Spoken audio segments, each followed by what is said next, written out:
Hey everybody, and welcome back to Pierce Gaming News. I took a day off yesterday, guys. I honestly didn't really find anything very interesting to talk about, so I'm like, I might as well not even make a video today, you know? But I'm coming back at you. It's Friday, and yeah, Fridays are probably the best day of the week. I might also upload a video tomorrow. I'm planning on, uploading, 5 days a week, Monday through Friday, but since I missed a day yesterday, hopefully there's more news coming out tomorrow. That'd be pretty cool to talk about. But yeah, let's just get on with it. So, we got Xbox One's D4, Dark Dreams Don't Die, hit 1.3 million downloads. So, that's pretty nice. I mean, that's a lot. I believe this is a indie game. Yeah, Swery, apparently, is the developer. It's an early access game. It was originally released on the Xbox One in 2014. It's offered as a free download in January 2015. I'm assuming, yeah, if you have a gold promotion. And changes on the Xbox One version. The selection with the hand cursor, grab controls, push controls, changing direction, changing stance, confirm, cancel, interact. That's pretty much what it is. It's like with the Kinect. And I guess you can use a mouse as well. So, the new commands for common actions like drinking tequila or opening fortune cookies. New commands for special actions like beginning a dive or activating visions. New commands for gesture input, which were cutscenes. There's a few other things on here. That's actually a huge list of stuff. 60 FPS.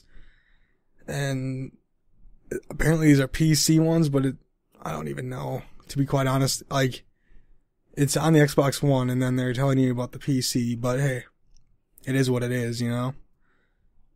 And there's PC requirements on here. If you guys want to check it out, I'll just go through them real quick. I'll just go through the recommended. Windows 7 64-bit or Windows 8. i7 or an AMD CPU. 8 gigs of RAM, NVIDIA 670 or AMD Radeon HD 6850 with 2 gigabytes of VRAM. 1080p resolution, DirectX 11. 20 gigs of free space, obviously, DirectX 11, compatible sound card and keyboard and, Xbox controller. So yeah. I don't know why they threw the PC, in there. It's not out for PC yet. I should point that out. It's gonna be 1080p 60 frames per second on the PC. But the Xbox is a little bit different because they have the Kinect instead of like, I don't know, a mouse, I guess. I don't even. But yeah, just, guys, it's been a long week. Alright, so, yeah, look forward to that. It hit $1.3 million on the Xbox. I expect it to be probably 800,000 on the PC, maybe. I actually never even heard of the game, to be quite honest with you. It's like a cartoonish game. I don't know if I'd play that, but hey, more power to you guys if you guys like it. I'm gonna quit rambling on about that topic now. So this is pretty cool. The Xbox One to Windows 10 streaming feels just like a console gaming. And, Sony won't be able to offer streaming, obviously with the operating system because it's kind of pointless. It'll let you bring your entire Xbox gaming to PC running the new operating system.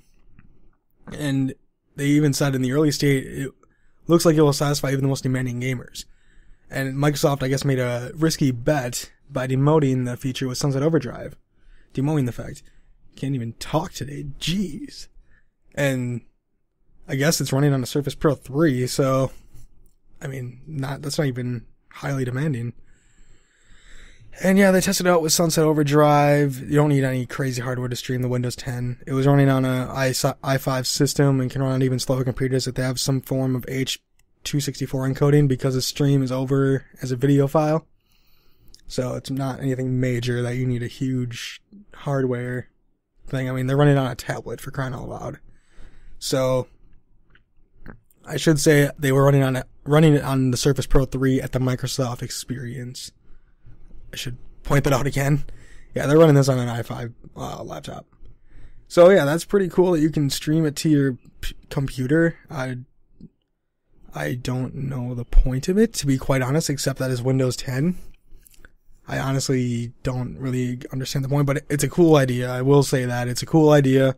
I'm glad Microsoft could implement something like that. Question is, how much battery does it take up if you're streaming it on your PC, That's some of the things you gotta worry about, too. You could always plug it in, but, it is what it is, guys. Alright, so the last piece of news here I want to talk to you guys about is the Xbox One is literally closing in on the PS4 in sales. I'm not even joking with that. So, as of, March 2015 in millions, PS4 is sitting at 22.3. The Xbox One's sitting at, well, they have it's 12.46, but they have a little green area and it's up to 14.28. That's estimated Xbox platform split. So they could be that much, kind of a leeway there.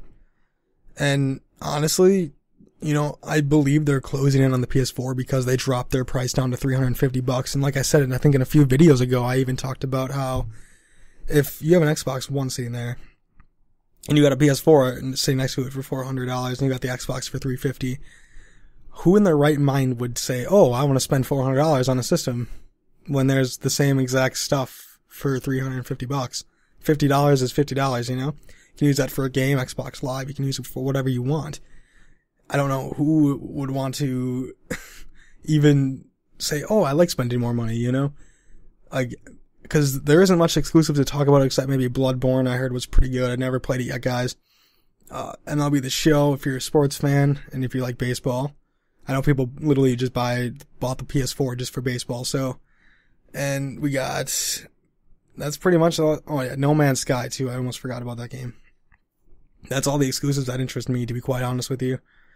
But hey, Xbox is closing in and they're closing in fast. It's not like, oh, it's a little bit here and there. No, they're closing in fast. Sony better step up their game. Yeah, Sony's just, they don't want to look scared, but I think they are. And this E3 is going to determine who's going to come out on top. Like, is Sony going to come out with exclusives and exclusives, or is Xbox or Microsoft going to come out with the better exclusives this year? They need to, that's what sells consoles. I don't care if you guys don't agree with me, but exclusives sell consoles, and that's the bottom line, honestly, because if you could get the same games on each console and there was no exclusives, what would be the point of consoles, So, these companies gotta come out, balls to the wall swinging with, games, because without any good exclusives, there's no use to pick up a console or the other. It just comes down to exclusives. Which games do you guys want to play and which games do you like better? Alright guys, that's all I really want to talk about today. Make sure to like, comment, favorite, and subscribe, and follow me on Twitch, Twitter, and Facebook. I will talk to you guys hopefully tomorrow. If not, I'll see you guys on Monday. Have a good weekend.